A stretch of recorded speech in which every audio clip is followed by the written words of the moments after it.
selamat datang di channel MGB.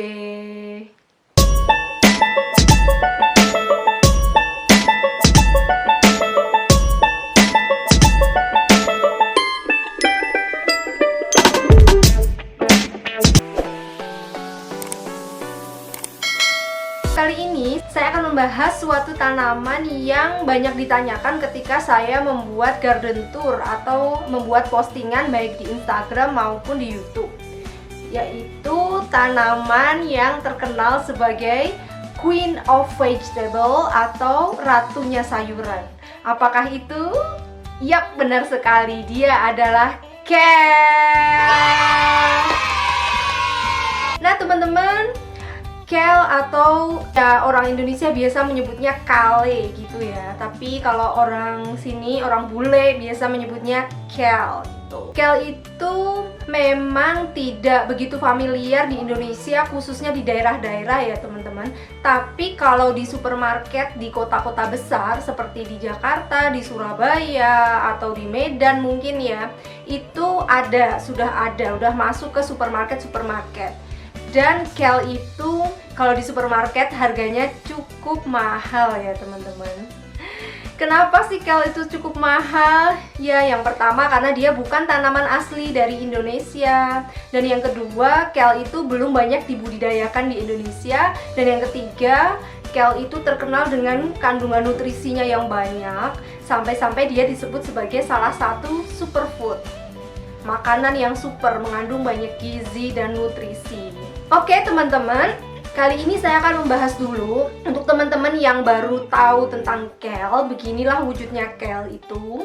Dia adalah sayuran dari keluarga Brassica atau keluarga kubis-kubisan. Nama ilmiah dari kale adalah Brassica oleracea. Nah, kale ini aslinya tanaman Mediterania dari Eropa sana, yang sekarang sudah ditanam di hampir semua belahan dunia, kecuali di kutub pastinya. Dia masih satu keluarga dengan kubis atau kol, juga dengan cauliflower atau kembang kol, dengan brokoli, juga dengan Brussels sprout, kayak kubis tapi kecil-kecil seperti ini.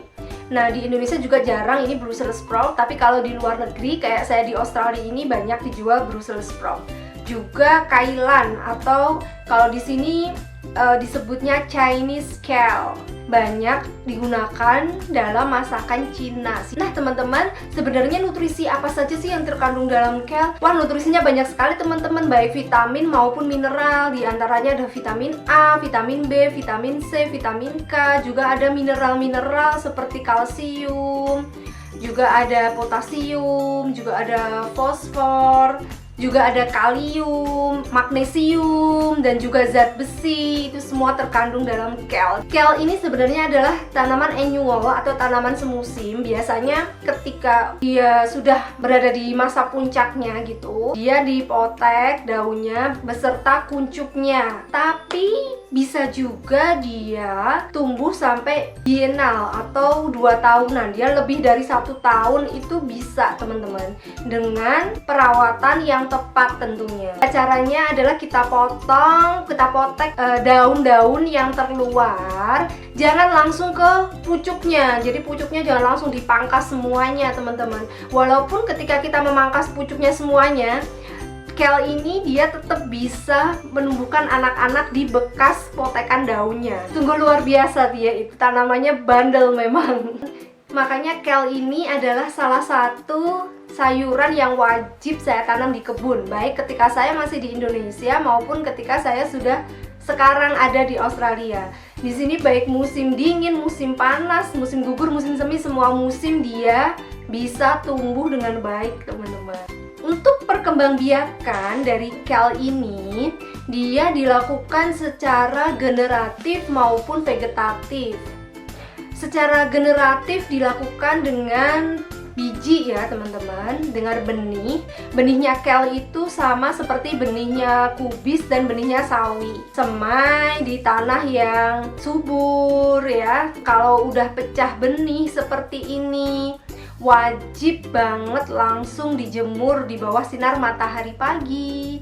Bukan sinar matahari terik ya teman-teman. Sinar matahari yang bagus untuk menjemur benih-benihan ini kira-kira antara pagi ya, dari jam 6 atau jam 7 sampai jam 11. Lalu jam 11 sampai jam 2 itu kita teduhkan dulu, karena itu kan terik-teriknya ya, khususnya di Indonesia dan khususnya lagi di tempat tinggal saya di Indonesia, di Depok, itu sangat-sangat panas. Setelah jam 2 baru kita jemur lagi. Ketika matahari udah mulai condong, ketika udah mulai tidak terlalu terik, nah disitulah kita bisa jemur lagi. Jadi semaian kita tidak gosong ya teman-teman ya. Dan jangan sampai dia telat dijemur, karena kalau dia telat dijemur maka dia akan etiolasi, atau orang Indonesia mengatakan sebagai kutilang, kurus, tinggi, langsing ya. Harusnya dia itu pendek, gendut, dan daunnya banyak gitu ya. Nah, selain dikembangbiakan melalui biji, dia juga bisa dikembangbiakan melalui stek anakan. Antara batang dan pangkal daun itu biasanya akan tumbuh anakan-anakan kecil yang lucu sekali, yang saya gemes banget karena dia seperti miniatur dari kel gedenya, miniatur dari induknya itu kecil-kecil banyak sekali. Dia itu gampang banget di stek. Caranya sudah pernah saya lakukan di video berikut ini, di atas ini. Silakan teman-teman bisa klik lagi di situ. Nah, bagaimana caranya untuk merawat kel? Tidak terlalu berbeda dengan sawi ya teman-teman. Jadi dia memerlukan media tanam yang gembur dan subur. Sebaiknya media tanamnya itu dicampur dengan kompos dan juga dicampur dengan pupuk kandang ya kalau punya. Tanah plus kompos plus pupuk kandang plus sekam juga bisa untuk menambah porositas tanahnya biar tidak terlalu padat. Oh iya, selain ditanam di tanah juga bisa ditanam secara hidroponik loh kel ini, dan itu cukup menggembirakan ya, cukup memuaskan ketika menanam kel secara hidroponik. Saya pernah mencoba juga seperti ini ya, pertumbuhannya jauh lebih cepat dan rasanya menurut saya juga lebih renyah, karena kan kandungan airnya itu lebih banyak daripada ketika kita tanam di tanah. Tapi dua-duanya oke kok teman-teman. Untuk lokasi tanam, pilih lokasi yang terpapar sinar matahari langsung minimal 6 jam ya teman-teman. Seharian juga bagus. Oh ya, selain sinar matahari, yang perlu diperhatikan adalah sirkulasi udaranya ya. Kel itu bukan tanaman indoor ya teman-teman. Nah, untuk pemupukan kel, saya menggunakan pupuk organik cair yang bisa kita bikin sendiri maupun bisa kita beli ya teman-teman. Pupuk organik yang biasa kita beli pabrikan itu sudah diukur semua kadarnya ya teman-teman. Ada standarnya tersendiri ya. Kalau pupuk tuh harus mengandung N-nya sekian, P-nya sekian, K-nya sekian, dan yang lain-lain. Itu terukur dengan baik di pupuk pabrikan. Tapi kalaupun kita mau membuat sendiri juga bisa. Silahkan klik tombol di atas untuk membuat pupuk organik cair sendiri. Kita pupuk seminggu sekali atau ya paling nggak 2 minggu sekali lah ya. Kalau menggunakan pupuk organik cair bisa kita siram di tanahnya dan bisa juga kita spray di daunnya. Tapi perhatikan ketika kita menyemprot sore ya sebaiknya teman-teman, jangan pas sinar matahari terik-teriknya. Karena apa? Karena bisa membakar daun. Nah, jenis dari kel ini ada berbagai macam teman-teman. Nah, yang paling terkenal, yang paling sering ditemui diantaranya adalah curly kel atau kel keriting yang seperti ini. Lalu ada juga Tuscan kel atau Nero kel, dia daunnya panjang-panjang. Juga ada Siberian kel dan ada Russian kel. Ada satu lagi, ini masih termasuk jenis kel juga tapi tidak dikonsumsi, yaitu ornamental kel. Dia digunakan sebagai tanaman hias. Nah, kalau di sini saya pernah menemuinya diperlakukan sebagai bunga potong gitu, dibuat buket. Dia ada yang warnanya ungu lavender, ada juga yang warnanya putih.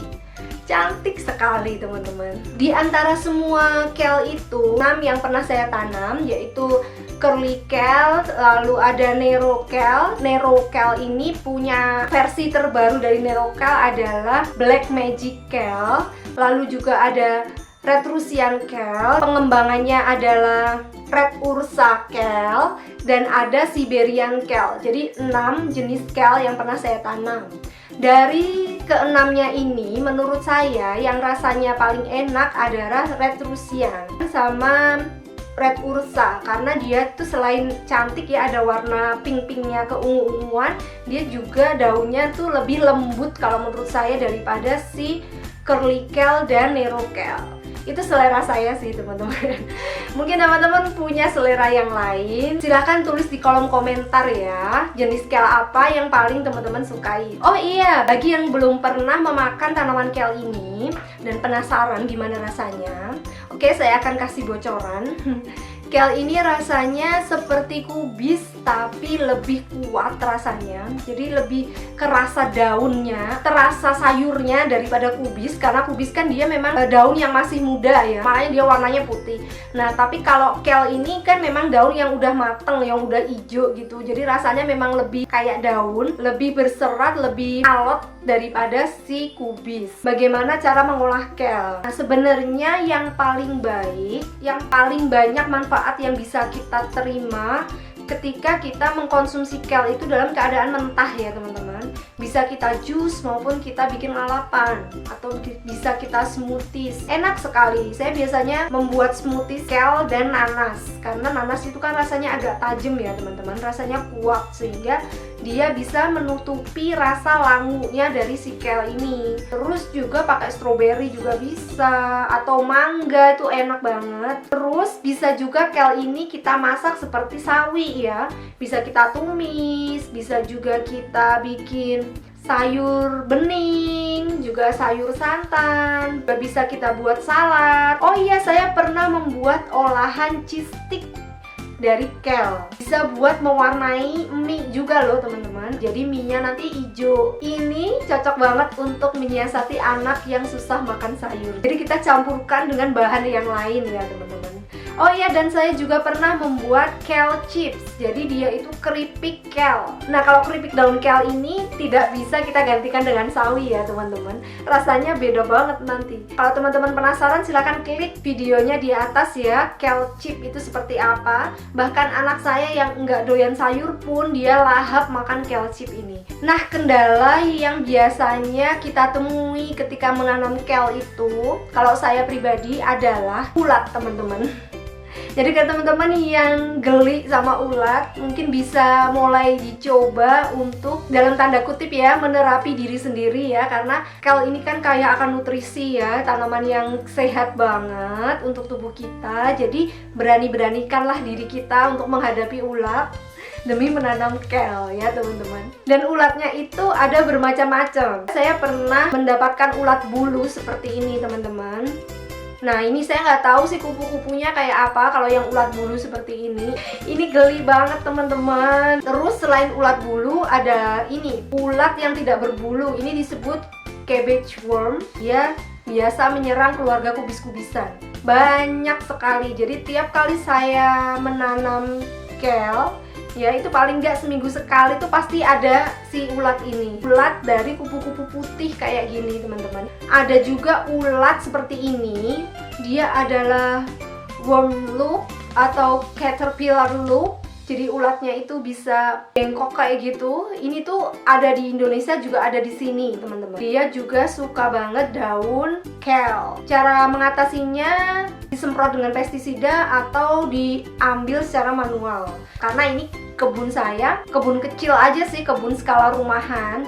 Tapi kalau untuk di kebun yang skala besar, nggak mungkin dong diambilin satu-satu ya. Teman-teman bisa menggunakan greenhouse atau menggunakan pestisida organik. Bisa dari neem oil, minyak mimba, neem oil itu. Lalu bisa juga menggunakan pestisida organik lain yang dijual di toko-toko pertanian ya. Silakan berkunjung ke toko pertanian dan ditanyakan apa pestisida organik yang direkomendasikan. Nah, selain itu juga waspada terhadap jamur ya. Kita pastikan sirkulasi udaranya baik ya. Jadi tidak lembab dan hangat karena itu disukai jamur dan disukai oleh bakteri. Selain itu ada juga aphid atau kutu yang kayak gini yang bergelombol, dan juga kutu kebul. Oke teman-teman, terima kasih sudah mengikuti video saya. Dalam kondisi pandemi seperti ini, mari kita terus hidup sehat, mengkonsumsi banyak sayur, berolahraga, Dan karena kita dihimbau untuk di rumah aja, saatnya kita berkebun, kita menghasilkan makanan-makanan sehat dari kebun kita sendiri.